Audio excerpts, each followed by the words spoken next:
Relative permittivity വളരെ important ആയിട്ടുള്ള ഒരു ഭാഗമാണ് റിലേറ്റീവ് പെർമിറ്റിവിറ്റി അല്ലെങ്കിൽ ഡൈഇലക്ട്രിക് കോൺസ്റ്റന്റ്. രണ്ടും സെയിം ആണ്. ഡൈഇലക്ട്രിക് കോൺസ്റ്റന്റ് അല്ലെങ്കിൽ റിലേറ്റീവ് പെർമിറ്റിവിറ്റി എന്ന് ശ്രദ്ധിക്കണം, വളരെ ഇമ്പോർട്ടൻ്റ് ആയിട്ടുള്ള ഭാഗമാണ്. മക്കളെ നമ്മൾ റിലേറ്റീവ് ഡെൻസിറ്റി കേട്ടല്ലോ. റിലേറ്റീവ് ഡെൻസിറ്റി എന്ന് പറയുന്നത് എന്താ? Density of object by density of water എന്നാണ്. അതായത് റിലേറ്റ് ചെയ്യുക എന്നാണ്, കമ്പയർ ചെയ്യുക എന്നർത്ഥം.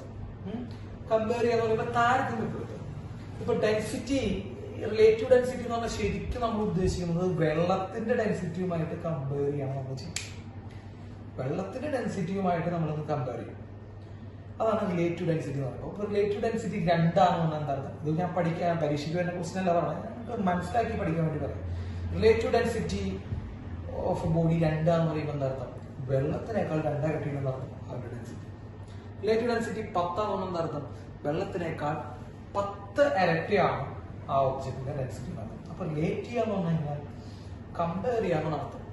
അപ്പൊ നമുക്ക് ഇനി അടുത്തത് നമുക്ക് റിലേറ്റീവ് പെർമിറ്റിവിറ്റി. അപ്പൊ എന്താ റിലേറ്റീവ് പെർമിറ്റിവിറ്റി? റിലേറ്റീവ് പെർമിറ്റിവിറ്റി നമ്മൾ കമ്പയർ ചെയ്യാം. ആരുമായിട്ട് കമ്പയർ ചെയ്യാം? വെള്ളവുമായിട്ടല്ല, ഇവിടെ കമ്പയർ ചെയ്യുന്നത് വാക്വമായിട്ടാണ്. അപ്പൊ റിലേറ്റീവ് പെർമിറ്റിവിറ്റി എന്ന് പറയുന്നത് പെർമിറ്റിവിറ്റി ഓഫ് മീഡിയം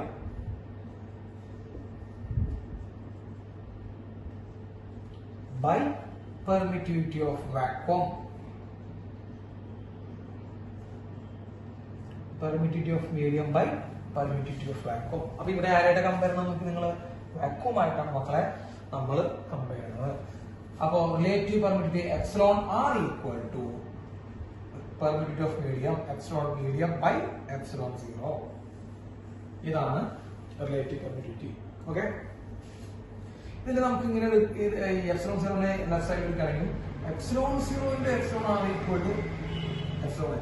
ശ്രദ്ധിച്ചോളാം, അതായത് relative permittivity into permittivity of vacuum ചെയ്ത് നമുക്ക് കിട്ടും. ആ മീഡിയത്തിന്റെ പെർമിറ്റിവിറ്റി കിട്ടും കേട്ടോ. അപ്പൊ ഈ ഇക്വേഷൻ ശ്രദ്ധിക്കണം. Permittivity of medium equal to permittivity of vacuum into relative permittivity ചെയ്താൽ നമുക്ക് പെർമിറ്റിവിറ്റി ഓഫ് മീഡിയം കിട്ടും. നമുക്ക് 2-3 ആൾക്കാരുടെ റിലേറ്റീവ് പെർമിറ്റിവിറ്റി ജസ്റ്റ് ഒന്ന് നോക്കി വയ്ക്കാം.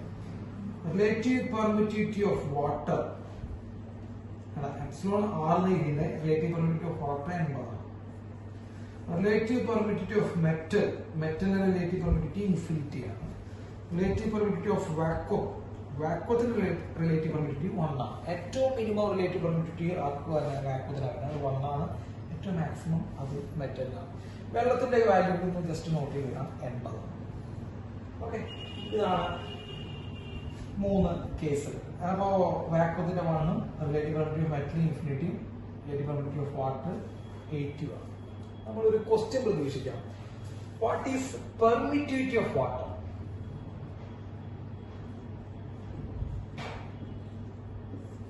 പെർമിറ്റിവിറ്റി ഓഫ് വാട്ടർ, അതിൽ റിലേറ്റീവ് പെർമിറ്റിവിറ്റി ഓഫ് വാട്ടർ എന്നുണ്ട് മക്കളെ. റിലേറ്റീവ് പെർമിറ്റിവിറ്റി ഓഫ് വാട്ടർ 80 നമുക്ക്, റിലേറ്റീവ് പെർമിറ്റിവിറ്റി 80 തന്നിട്ട് പെർമിറ്റിവിറ്റി 20 ആണ്. അപ്പൊ നമ്മൾ എന്താ ചെയ്യാം? ഇക്വേഷൻ പെർമിറ്റിവിറ്റി ഓഫ് മീഡിയം ഇവിടെ വാട്ടർ ആണ്, മീഡിയമാണ്. അപ്പൊ permittivity of water equal to epsilon 0 into relative permittivity of water.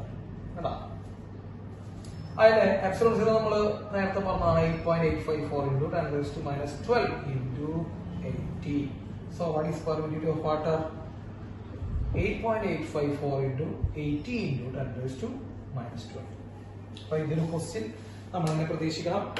എന്താണ് ക്വസ്റ്റ്യൻ? പെർമിറ്റിവിറ്റി ഓഫ് മീഡിയം കണ്ടുപിടിക്കുക. എങ്ങനെയാ പെർമിറ്റിവിറ്റി ഓഫ് മീഡിയം കണ്ടുപിടിക്കുക? വാക്വത്തിന്റെ പെർമിറ്റിവിറ്റി ഇൻറ്റു റിലേറ്റീവ് പെർമിറ്റിവിറ്റി ചെയ്തിട്ട് കണ്ടുപിടിക്കുക. ഓക്കെ, ഇനി ഇതുമായിട്ട് ബേസ് നമ്മൾ നേരെ കുളംസ് ലോയിലേക്ക് പോവാം. കുളംസ് ലോയിൽ നമ്മൾ എഴുതിയിട്ടുണ്ടായിരുന്നു force in medium. Force in medium ആണ്, വാക്വം അല്ല. Force in medium equal to 1/4 epsilon of that medium q1 into q2 by r square ഓർമ്മയുണ്ടാവല്ലോ. q1 into q2 by r square. Epsilon of medium മകളെ, epsilon of medium വരുന്നത് ഏതാണ്? അല്ല, epsilon 0 epsilon ആണ്. വേണമെങ്കിൽ നമുക്ക് ഇങ്ങനെ മാറ്റാം. Force in medium equal to 1/4 epsilon r epsilon 0. ഇതിന് പകരമാണ് epsilon r epsilon 0 q1 q2 by r square. എന്നതിൽ കൂടെ. അപ്പൊ ഇതാണ് ഫോഴ്സ് ഇൻ മീഡിയത്തിന്റെ equation. ε0 h1r q1 q2 by r². Note ചെയ്ത് വയ്ക്കുക. ഇനി ഒരു കാര്യം കൂടി നമ്മൾ പറയാം. ഞാൻ നിങ്ങളോട് ചോദിക്കാണ് ഫോഴ്സ് ഇൻ വാക്വം എന്താ? ഫോഴ്സ് ഇൻ വാക്വം 1/4πε0 എന്ന് എഴുതാൻ പറ്റിയ സമയമാണ് കേട്ടോ. Vacuum ε0 q1 q2 by r². അതുപോലെ ഫോഴ്സ് ഇൻ മീഡിയം, നമ്മളെ ഫോഴ്സ് ഇൻ മീഡിയം പറയാം 1/4πε ഓഫ് ദാറ്റ് മീഡിയം. അവിടെ മീഡിയാണ്, ഇവിടെ മീഡിയാണ് കേട്ടോ. q1 q2 by r². ശരിയല്ല? ഇത് വാക്വത്തിലെ ഫോഴ്സ്, ഇത് മീഡിയത്തിലെ ഫോഴ്സ്.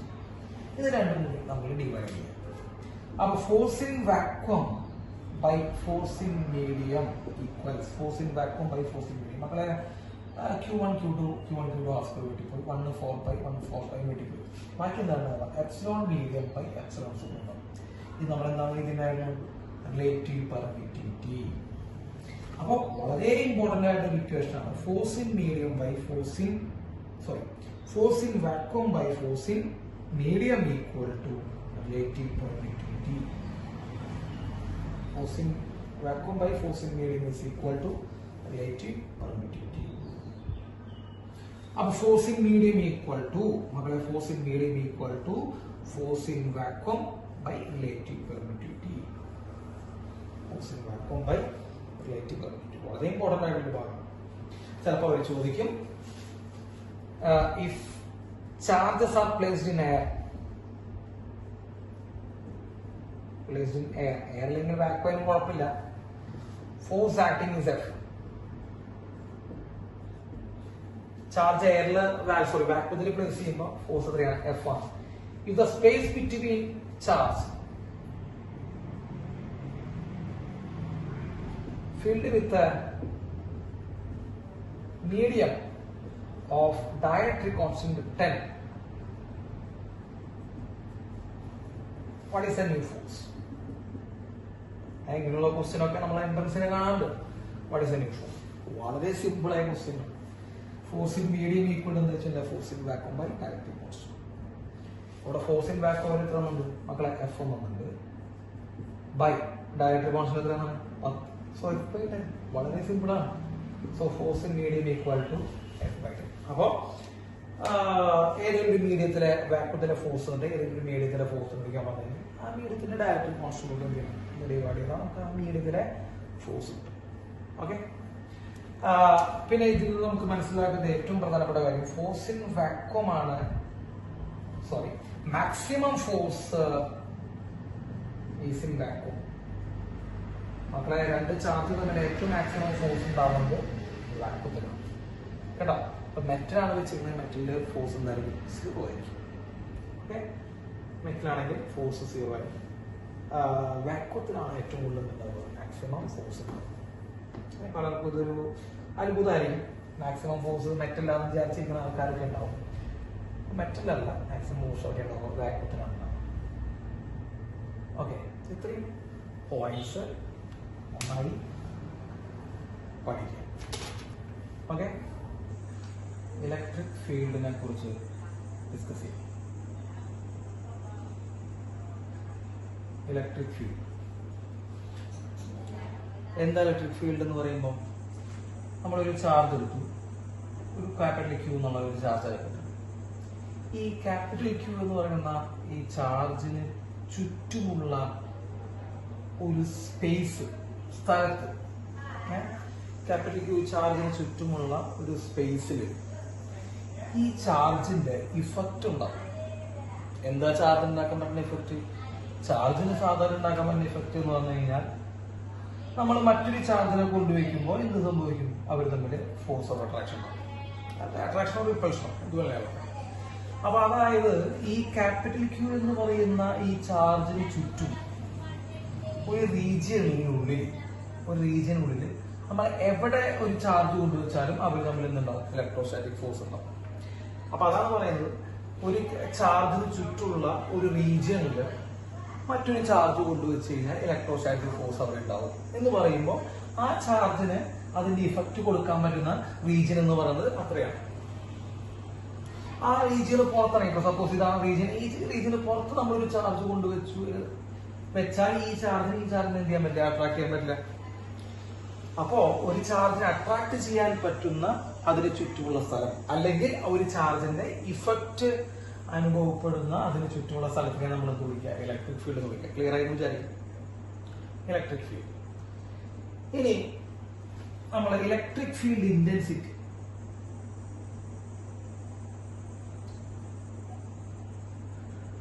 ഇലക്ട്രിക് ഫീൽഡ് ഇന്റൻസിറ്റി എന്താ ഇലക്ട്രിക് ഫീൽഡ് ഇന്റൻസിറ്റി എന്ന് പറയുമ്പോൾ, നമ്മള് ഇലക്ട്രിക് ഫീൽഡ് എന്ന് പറയുമ്പോൾ ഒരു സ്പേസ് ആണ് പറഞ്ഞു, ഒരു ചാർജിന് ചുറ്റുള്ള ഒരു സ്പേസ് ആണ് പറഞ്ഞു, അതിന്റെ ഇഫക്റ്റിന് പോകുന്ന സ്ഥലമാണ് പറഞ്ഞു.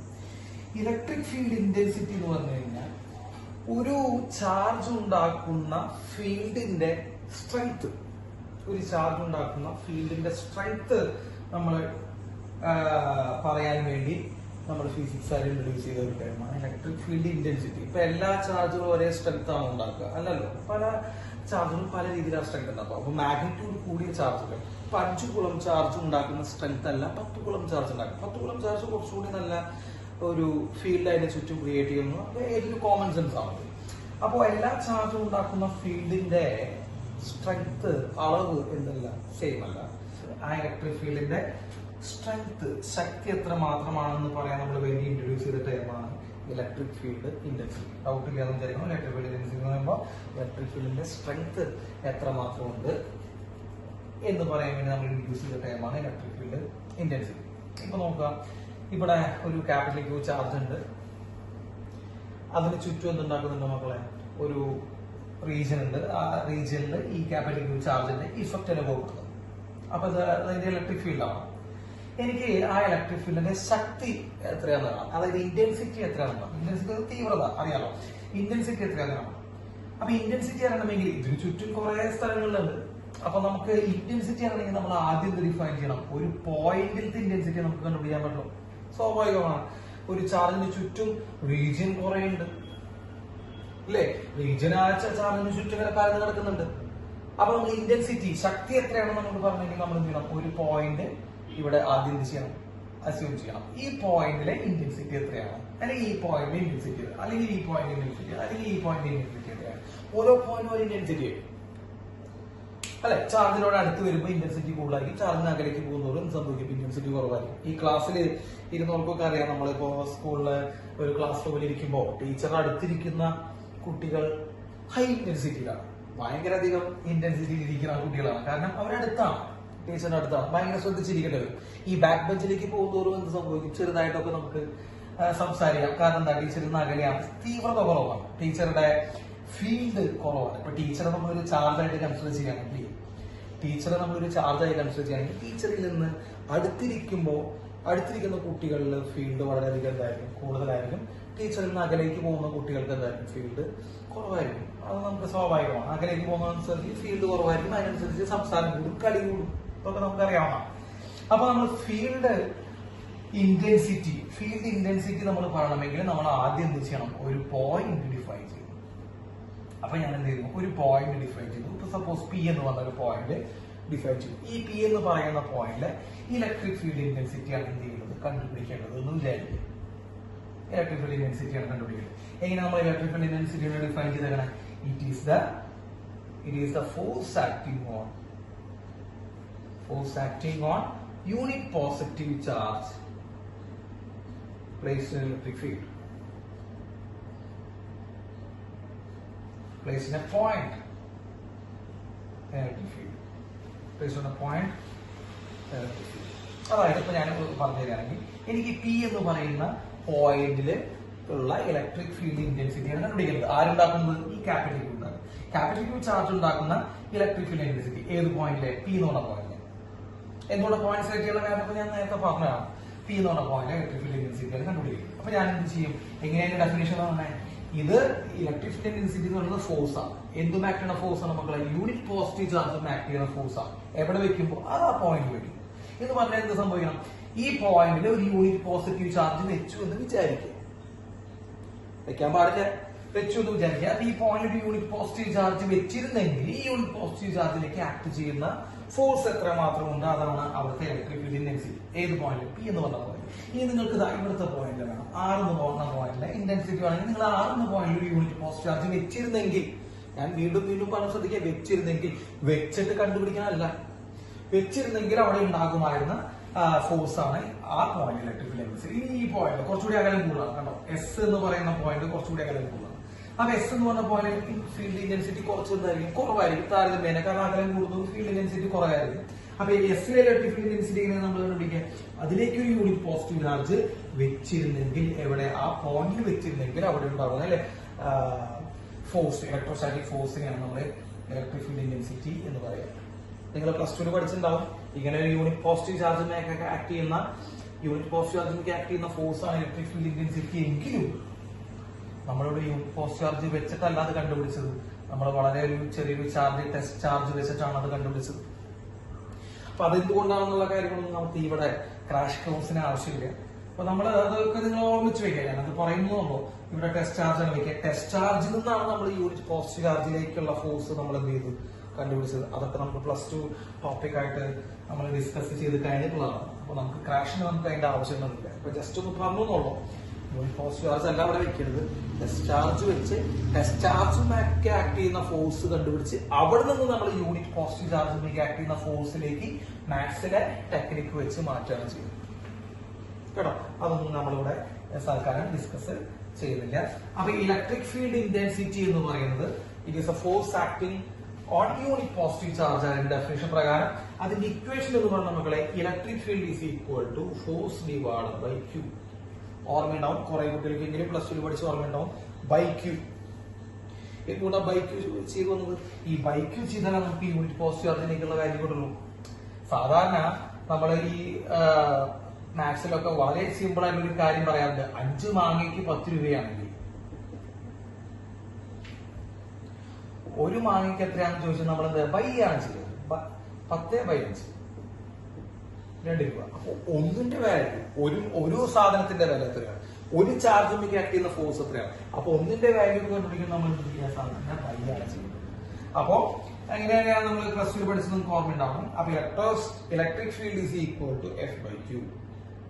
ഈ ക്യൂ എന്ന് പറയുന്നത് നമ്മൾ ഇവിടെ എടുത്ത വളരെ ചെറിയ ടെസ്റ്റ് ചാർജ് ആയിരിക്കും. ഓർമ്മയുണ്ടാവണം, പ്ലസ് ടുവിൽ പഠിച്ചത് ഓർമ്മയുണ്ടാവുക. നമ്മൾ ക്രാഷിനെ അതൊന്നും ഡിസ്കസ് ചെയ്യുന്നില്ല. അപ്പോ ആ ടെസ്റ്റ് ചാർജ് ആയിരിക്കും. ആ ടെസ്റ്റ് ചാർജിന്റെ വാല്യൂ വളരെ വളരെ എന്തായിരിക്കും, ചെറുതായിരിക്കും നമ്മൾ പഠിച്ചിട്ടുണ്ട്. അപ്പോ അത് നമ്മൾ വേണമെങ്കിൽ എന്ത് എഴുതാം, limit test charge tends to 0. Tends to 0 എന്ന് പറഞ്ഞാൽ വളരെ വളരെ ചെറിയത് എന്തായിരിക്കും, ടെസ്റ്റ് ചാർജ് ആയിരിക്കും നമ്മൾ ഇവിടെ എടുക്കേണ്ടത്. എഫ് ബൈ ക്യൂ ചെയ്ത് നമുക്ക് എന്ത് കിട്ടും മക്കളെ, ഇലക്ട്രിക് ഫീൽഡ്. അപ്പൊ ഇലക്ട്രിക് ഫീൽഡിന്റെ ഡെഫിനിഷൻ ആണ് ഒരു യൂണിറ്റ് പോസിറ്റീവ് ചാർജിലേക്ക് ആക്ട് ചെയ്യുന്ന ഫോഴ്സ് ആണ് എന്നാണ് നമ്മൾ എന്ത് ചെയ്യുന്നത്, ഇലക്ട്രിക് ഫീൽഡിന്റെ ഡെഫിനിഷൻ വെച്ച് പറയുന്നത്. പക്ഷെ അത് കണ്ടുപിടിക്കാൻ വേണ്ടി നമ്മൾ യൂണിറ്റ് പോസിറ്റീവ് ചാർജിനെ നേരിട്ട് ആ പോയിന്റ് കൊണ്ടുവയ്ക്കുന്നില്ല. ടെസ്റ്റ് ചാർജിനെ വെച്ച് ടെസ്റ്റ് ചാർജിലേക്ക് ആക്ട് ചെയ്യുന്ന ഫോഴ്സ് കണ്ടുപിടിച്ച് ആ ഫോഴ്സിനെ ടെസ്റ്റ് ചാർജ് കൊണ്ട് തന്നെ എന്ത് ചെയ്യും, ഡിവൈഡ് ചെയ്തിട്ടാണ് നമ്മൾ എന്ത് ചെയ്തത്, ഇലക്ട്രിക് ഫീൽഡിന്റെ വാല്യൂ എന്ത് ചെയ്യുന്നത് കണ്ടുപിടിക്കും. ഓക്കെ മക്കളെ, യൂണിറ്റ് എന്താ വരിക, ഇലക്ട്രിക് ഫീൽഡിന്റെ യൂണിറ്റ് നമുക്ക് ഇക്വേഷൻ അറിയാലോ. ഇപ്പൊ ഫോഴ്സ് ബൈ ചാർജ് ആണ് ഇലക്ട്രിക് ഫീൽഡ്. ഫോഴ്സിന്റെ യൂണിറ്റ് എന്താ, ന്യൂട്ടൺ. ബൈ ചാർജിന്റെ യൂണിറ്റ് എന്താ, കുളം. അപ്പോ യൂണിറ്റ് എന്താ വരിക, ന്യൂട്ടൺ പെർ കുളം. യൂണിറ്റ് നിങ്ങൾ ഒരിക്കലും ബൈഹാർട്ട് ചെയ്യരുത്, അതാ പറഞ്ഞ യൂണിറ്റ് ന്യൂട്ടൺ പെർ കുളം ആണ്. ഇലക്ട്രിക് ഫീൽഡിന്റെ ഡയമെൻഷൻ എന്താ വരിക, what is the dimension of electric field. അവിടെ നമ്മൾ ഇക്വേഷൻ തന്നെ നമുക്ക് യൂസ് ചെയ്യാം. ഫോഴ്സ് ബൈ ചാർജ് ആണ്. ഫോഴ്സിന്റെ ഡയമെൻഷൻ നമുക്ക് എല്ലാവർക്കും അറിയാം, ml(10⁻²). ബൈ ചാർജിന്റെ എത്രയാ, 80. നമ്മൾ എന്ത് വരടാ, ml t മോളിൽ പോകും, മോളിൽ പോകുമ്പോൾ t⁻⁻1, അതായത് t⁻³ a⁻⁻1. ഇതാണ് ഇലക്ട്രിക് ഫീൽഡിന്റെ ഡയമെൻഷൻ. ഓക്കെ, ഇനി നമുക്ക് ഇലക്ട്രിക് ഫീൽഡ് സ്കേലാർ ആണോ വെക്ടർ ആണോ നമ്മൾ ചോദിച്ചു കഴിഞ്ഞാൽ നമ്മൾ എന്താ പറയാ, ഇലക്ട്രിക് ഫീൽഡ് അങ്ങനെ റാൻഡം ആയിട്ട് എഴുതുന്നുണ്ട്, നിങ്ങളൊന്ന് ശ്രദ്ധിച്ചോളൂ. ഇലക്ട്രിക് ഫീൽഡ് സ്കേലാർ ആണോ വെക്ടർ ആണോ ചോദിച്ചാൽ നമ്മൾ എന്താ പറയാ, ഇലക്ട്രിക് ഫീൽഡ് സ്കേലാർ അല്ല, പകരം എന്ത് ക്വാണ്ടിറ്റിയാണ്, വെക്ടർ ക്വാണ്ടിറ്റി. അപ്പൊ അതിനെന്തുണ്ട്, മാഗ്നിറ്റ്യൂഡും ഉണ്ട്, അതിനൊപ്പം തന്നെ എന്തുണ്ട്, ഡയറക്ഷൻ. അപ്പൊ മാഗ്നിറ്റ്യൂഡ് ഡയറക്ഷൻ ഉള്ളവരെ നമ്മൾ വെക്ടർ എന്ന് വിളിക്കാം. അപ്പൊ ഇലക്ട്രിക് ഫീൽഡ് ഇന്റൻസിറ്റിക്ക് ഡയറക്ഷൻ വെക്ടർ ക്വാണ്ടിറ്റി. അപ്പൊ ഡയറക്ഷൻ നമ്മൾ പറയണല്ലോ, എന്ന ഡയറക്ഷൻ മക്കൾ അത് പോസിറ്റീവ് ചാർജ് ആണെങ്കിൽ, if the charge is positive, the charge is positive. Positive charge ആണെങ്കിൽ direction of electric field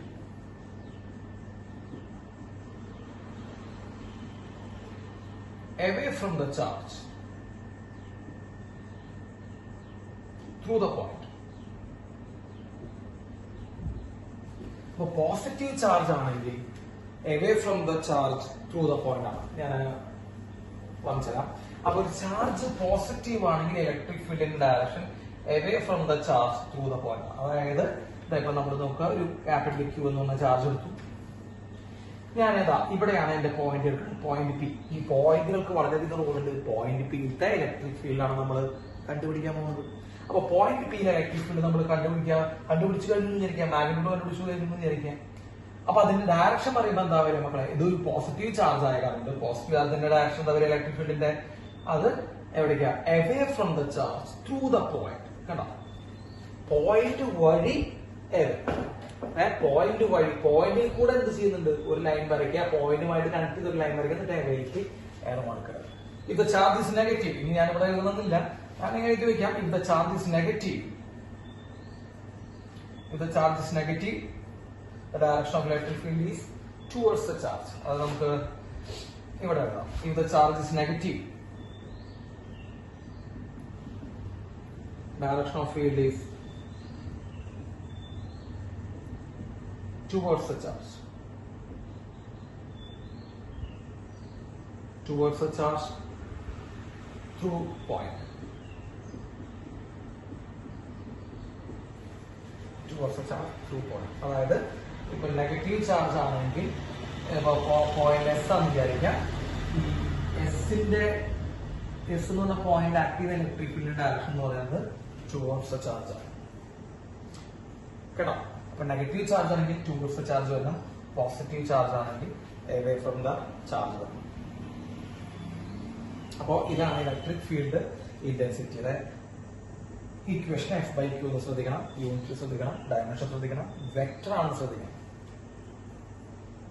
okay, yes. Electric field due to point charge. ഒരു പോയിന്റ് ചാർജിന്റെ ഇലക്ട്രിക് ഫീൽഡിന്റെ വാല്യൂ എത്ര? Electric field means electric field ഇന്റൻസിറ്റിയുടെ value എത്ര? മക്കളെ, ഞാനൊരു point charge എടുത്തു. ജസ്റ്റ് ഇക്വേഷൻ പറഞ്ഞോളൂ, വേറെ ഒന്നും പറയുന്നില്ല. ക്യാപിറ്റൽ Q എന്ന് പറഞ്ഞ ചാർജ് എടുത്തു. ഈ ചാർജിന് ചുറ്റും ഒരു റീജിയൻ ഉണ്ടാവും ഇലക്ട്രിക് ഫീൽഡ്. ആ റീജിയനിൽ എന്തുണ്ടാവും? അതിന്റെ എഫക്റ്റിനെ പോകുമ്പോൾ അതാണ് ഇലക്ട്രിക് ഫീൽഡ് എന്ന് വിളിക്കുന്നത്. ആ ഇലക്ട്രിക് ഫീൽഡ് സ്ട്രെങ്ത് പല പല പോയിന്റുകളിലും മാറിക്കൊണ്ടിരിക്കും. അപ്പൊ ഞാൻ എന്ത് ചെയ്തു? ആദ്യം ഒരു പോയിന്റ് സെലക്ട് ചെയ്യുന്നു, P. What is electric field at P?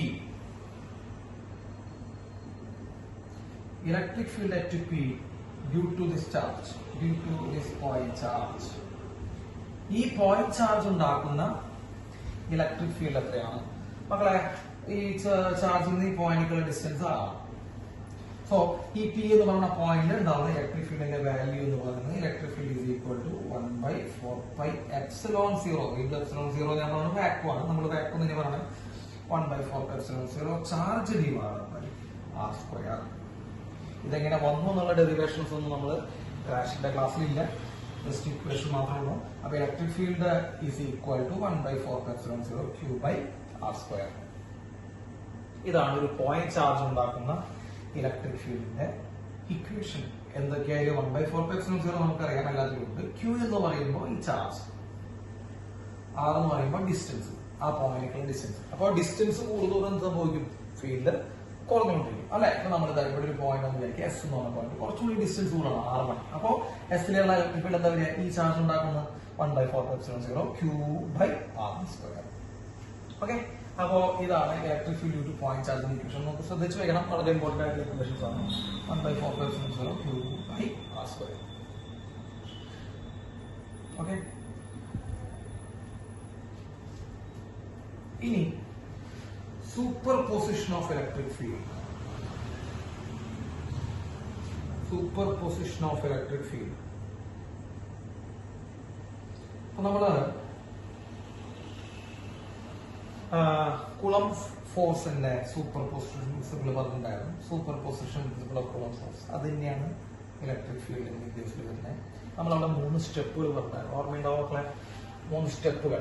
Step 1, അതായത് ഒന്നിലധികം ചാർജ് ഉണ്ടെങ്കിൽ ഇലക്ട്രിക് ഫീൽഡ് കണ്ടുപിടിക്കാം. അപ്പൊ നമ്മൾ ഞാൻ എഴുതുന്ന എപ്പോഴാണ് നമ്മൾ സൂപ്പർ പൊസിഷൻ പ്രിൻസിപ്പിൾ എന്തിനു വേണ്ടി നമ്മൾ യൂസ് ചെയ്യണേ? To find the electric field at a point. ഒരു പോയിന്റിൽ ഇലക്ട്രിക് ഫീൽഡ് കണ്ടുപിടിക്കാം. ഒരു പോയിന്റിൽ ഇലക്ട്രിക് ഫീൽഡ് കണ്ടുപിടിക്കാം due to more than 1 charges. ഒന്നിലധികം ചാർജ് ഉണ്ടെങ്കിൽ ഒരു പോയിന്റിൽ ആക്ട് ചെയ്യുന്ന ഇലക്ട്രിക് ഫീൽഡ് കണ്ടുപിടിക്കാനാണ് നമ്മൾ സൂപ്പർ പൊസിഷൻ പ്രിൻസിപ്പിൾ യൂസ് ചെയ്യുക. സ്റ്റെപ്പുകളൊക്കെ പഴയ പോലെ തന്നെ. എന്താ step 1? Find the electric field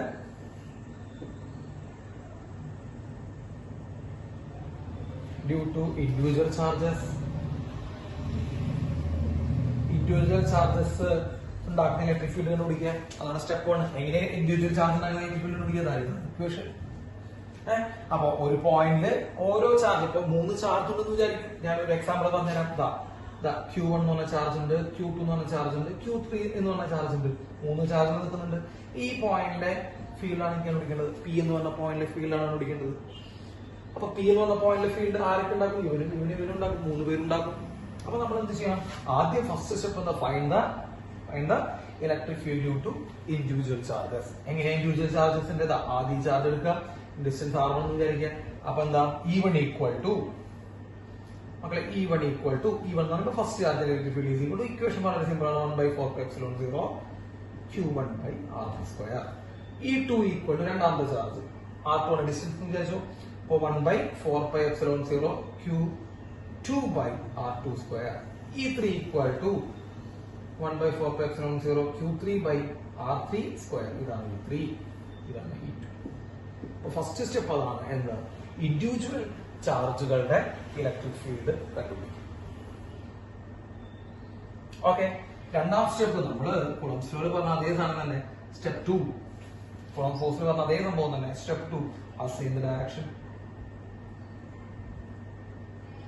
of electric field. അങ്ങനെ കണ്ടുപിടിച്ച 3 പേർക്കും 3 ഇലക്ട്രിക് ഫീൽഡിലും നമ്മൾ എന്ത് കൊടുക്കുക? ഡയറക്ഷൻ അസൈൻ ചെയ്യാൻ.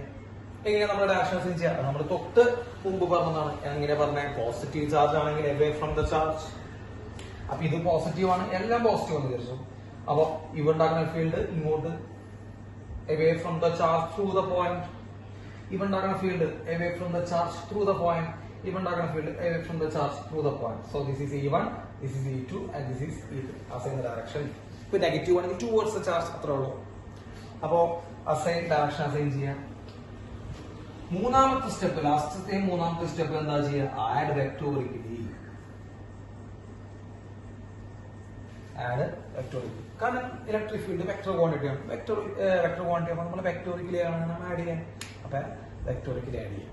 അപ്പൊ ഒന്നിലധികം ചാർജ് വരുമ്പോൾ ഫോഴ്സ് കണ്ടുപിടിക്കാൻ ഒരേ പ്രിൻസിപ്പിളാണ്. ഒന്നിലധികം ചാർജ് വരുമ്പോൾ ഇലക്ട്രിക് ഫീൽഡ് കണ്ടുപിടിക്കാൻ ഒരേ പ്രിൻസിപ്പിളാണ്. അപ്പൊ പ്രിൻസിപ്പിൾസ് ഒക്കെ കാര്യങ്ങളൊക്കെ ഫിസിക്സിൽ സെയിം ആണ്.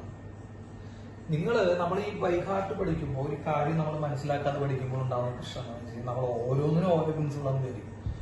ഇപ്പോ കുളംബ് ഫോഴ്സിന്റെ സൂപ്പർ പൊസിഷൻ പ്രിൻസിപ്പിൾ നമ്മൾ പഠിച്ചു കഴിഞ്ഞു. ഇലക്ട്രിക് ഫീൽഡിന് അതെങ്ങനെയാണെന്ന് അറിയില്ല. അപ്പൊ ഇലക്ട്രിക് ഫീൽഡ് വേറെ വലുതുണ്ടോ? നമ്മളെല്ലാം ചിന്തിച്ചിരിക്കുകയാണ്. അപ്പൊ കുളംബ് ഫോഴ്സിനെ നമ്മൾ ടെക്സ്റ്റ് ബുക്കിൽ നമ്മുടെ കുളംബ് ഫോഴ്സിന്റെ സൂപ്പർ പൊസിഷൻ പ്രിൻസിപ്പിളാണ്. ഇലക്ട്രിക് ഫീൽഡിലില്ല. പക്ഷെ ചോദ്യം നമുക്ക് ഇലക്ട്രിക് ഫീൽഡാണ് എങ്ങനെ ചെയ്യാന്ന് അറിയില്ല. അത് എന്തുകൊണ്ടാണ് അറിയാതെ? നമുക്ക് കോൺസെപ്റ്റ് ഇട്ടല്ല. അപ്പൊ പറഞ്ഞു വരുന്നത് കോൺസെപ്റ്റിലെ ഏറ്റവും പ്രധാനപ്പെട്ട ഭാഗം എന്താണെന്ന് അറിയുള്ളൂ. ഈ സംഭവത്തിന് ഇലക്ട്രിക് ഫീൽഡ് വെക്ടർ ആണ്. ഈ വെക്ടർ ആണെങ്കിൽ എന്താ ചെയ്യാൻ മക്കളെ? വെക്ടോറിക്കൽ വേണം ആഡ് ചെയ്യാൻ.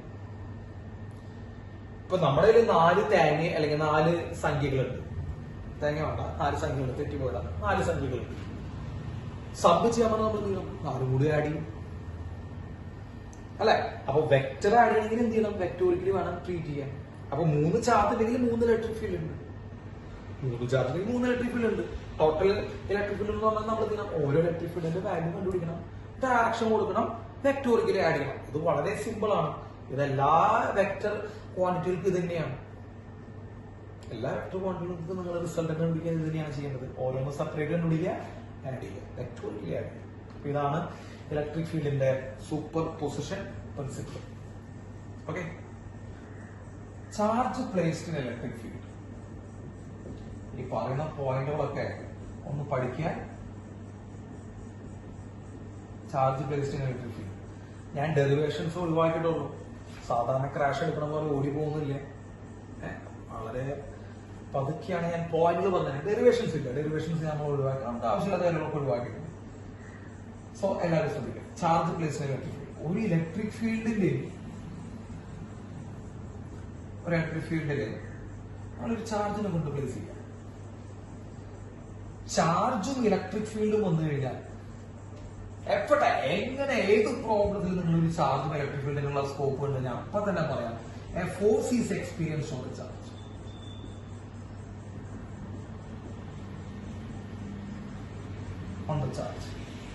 മക്കൾ ഇതൊക്കെ ഒരു ചെറിയ ഹിന്റാണ്. ഇപ്പൊ ഏതെങ്കിലും ചോദ്യത്തിൽ ഏതെങ്കിലും ഒരു പ്രോബ്ലത്തിൽ ചാർജും ഇലക്ട്രിക് ഫീൽഡും വന്നു കഴിഞ്ഞാൽ അപ്പൊ തന്നെ F ഈക്വൽ ടു അവിടെ ഫോഴ്സ് ആക്ട് ചെയ്യുന്ന മനസ്സിലാക്കണം. F equal to equation QE. അപ്പൊ ചാർജ് ഇലക്ട്രിക് ഫീൽഡ് ചാർജ് എവിടെ കണ്ടാൽ F equal to QE, force F equal to QE. അപ്പൊ ആ ചാർജിലേക്ക് എന്താ ആക്ട് ചെയ്യും മക്കളെ? ഫോഴ്സ് ആക്ട് ചെയ്യും. അപ്പൊ ഫോഴ്സ് വെക്ടർ ക്വാണ്ടിറ്റി ആണ്. അപ്പൊ വെക്ടർ ക്വാണ്ടിറ്റിയുള്ള ഫോഴ്സിന് എന്തുണ്ടാവും? ഡയറക്ഷൻ ഉണ്ടാവും. അപ്പൊ ഫോഴ്സിന്റെ ഡയറക്ഷൻ രണ്ടും കൂടി തെറ്റിക്കരുത്. ഫോഴ്സിന്റെ ഡയറക്ഷൻ നമ്മൾ പറയാൻ പോണേ. If the charge is positive,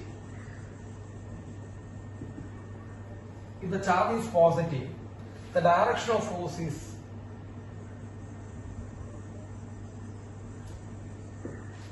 in the direction of electric field. The direction of force is in the direction of electric field. Charge positive ആണെങ്കിൽ ഫോഴ്സിന്റെ ഡയറക്ഷൻ എന്ന് പറയുന്നത് ഇലക്ട്രിക് ഫീൽഡിന്റെ ഡയറക്ഷൻ ആണ്. ഞാൻ കുറെ കൊല്ലങ്ങളായിട്ട് കുട്ടികളിൽ കാണുന്ന ഒരു തെറ്റെന്താന്ന് വെച്ച് കഴിഞ്ഞാൽ ഇവരിതൊക്കെ പഠിച്ചു കഴിഞ്ഞ് കുറച്ച് കാര്യങ്ങൾ നമ്മളോട് ചോദിക്കാം, ഫോഴ്സിന്റെ ഡയറക്ഷൻ ചോദിക്കും. If the charge is positive അപ്പൊ അവർ പറയും away from the charge direction. അവിടെയാണ് നമുക്ക് ശ്രദ്ധിക്കേണ്ടത്. Away from the charge electric ഫീൽഡിന്റെ ഡയറക്ഷൻ. ചാർജ് പോസിറ്റീവ് ആണെങ്കിൽ electric field away from the charge. Charge negative ആണെങ്കിൽ electric field towards the charge. ഇവിടെ നമ്മൾ ഇതാണ് ഫോഴ്സിന്റെ ഡയറക്ഷൻ. നിങ്ങൾ മനസ്സിലേക്ക് അതിങ്ങനെ ഇൻജക്ട് ചെയ്യുക. മനസ്സിലേക്ക് അങ്ങനെ ഇൻജക്ട് ചെയ്യണത് എന്ത് ചെയ്യുക? ഫോഴ്സിന്റെ ഡയറക്ഷൻ. ഫോഴ്സിന്റെ ഡയറക്ഷൻ പറയുമ്പോൾ ചാർജ് പോസിറ്റീവ് ആണെങ്കിൽ is in the direction of electric field. And if the charge is negative, വളരെ ഇമ്പോർട്ടന്റ് ആണ് കേട്ടോ. The charge is negative, the direction of force is in opposite direction of electric field.